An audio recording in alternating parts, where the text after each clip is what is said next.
Assalamualaikum warahmatullahi wabarakatuh. Halo semuanya, perkenalkan nama saya Rina Ambarwati dari Prodi PG PAUD Universitas Terbuka dengan NIM 8581855353. Pembahasan kita kali ini yaitu tentang pilar-pilar pendidikan dan relevansinya di era digital. Pilar adalah penopang atau penyangga. Dalam sebuah bangunan, pilarlah yang dapat membuat bangunan berdiri tegak dan kokoh. Dalam sistem pendidikan, pilar diartikan sebagai penyangga, sehingga sebuah sistem pendidikan dapat berdiri untuk mencapai tujuan pendidikan. Pilar pendidikan yaitu sendi pendidikan yang dapat ditopang oleh semangat belajar yang kuat melalui pola belajar yang bertujuan ke depan dengan melihat perubahan-perubahan kehidupan agar menjadi suatu yang utuh. Berikut merupakan 4 pilar pendidikan. Pertama, learning to know, yaitu belajar untuk mengetahui.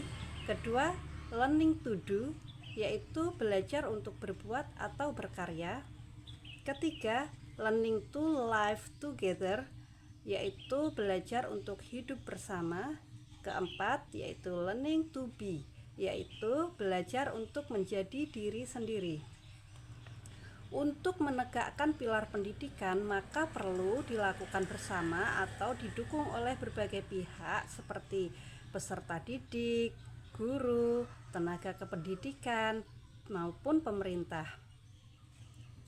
Di sekolah, peserta didik membutuhkan peran guru untuk mendorong, memberi contoh, dan mendukung siswanya untuk belajar lebih baik.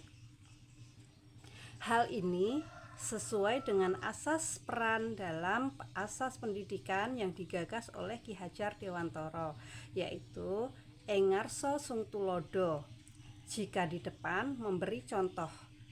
Maknanya bahwa seorang pendidik seharusnya dapat menjadi model di hadapan siswanya agar mereka bisa menemukan figur yang layak dan patut dicontoh, baik dalam sikap dan perilaku. Ing madya mangun karso, jika di tengah-tengah memberi dukungan dan semangat. Maknanya adalah bahwa seorang pendidik seharusnya dapat menjadi pendukung dan pemberi semangat kepada siswanya agar senantiasa percaya diri dan bersemangat dalam melalui proses pendidikan.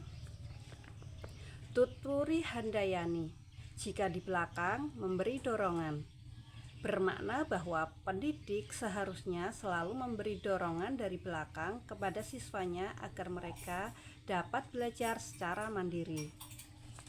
Pendidikan di tingkat perguruan tinggi seperti UT yang belajarnya secara daring perlu berpedoman pada dua hal tersebut, yaitu asas dan pilar pendidikan, agar mahasiswanya mendapat ilmu dengan pemahaman yang mendalam dan nilai yang baik. Keempat pilar pendidikan secara filosofis disimpulkan sebagai pembelajaran sepanjang hayat. Sebagai mahasiswa PG PAUD di UT, pembelajaran sepanjang hayat yang saya lakukan adalah tetap belajar dan melanjutkan kuliah meskipun usia sudah di atas 30 tahun dan sudah bersuami serta tidak lagi muda. Dan apa yang saya ketahui dan pahami selanjutnya diterapkan di sekolah. Saya tetap menambah pengetahuan dengan mengikuti kegiatan kelompok guru, diskusi antar guru, maupun diskusi dengan teman-teman dan tutor di UT. Hal ini saya lakukan dengan sadar dan penuh tanggung jawab karena saya yakin dengan pendidikan kita dapat menentukan arah hidup yang lebih baik. Tutor dalam pembelajaran online di UT sangat membantu dalam keberhasilan mahasiswa UT dengan memberi contoh dan selalu mengingatkan tentang sikap agar mahasiswa tidak melakukan plagiasi terhadap jawabannya. Kemudian memberi dukungan dan semangat melalui diskusi dan tanggapan tugas maupun chat grup agar selalu semangat mencari jawaban dengan benar dan menyelesaikan pembelajaran hingga tuntas. Yang terakhir, memberi dorongan kepada mahasiswa agar belajar secara mandiri melalui materi inisiasi maupun materi pengayaan yang disiapkan maupun materi tambahan dari sumber lain. Zaman sekarang semakin mudah mencari informasi termasuk info pendidikan secara online, entah itu fakta maupun hanya opini atau hoax. Di dunia online juga bebas berkomentar dan mudah masuk dalam komunitas tertentu.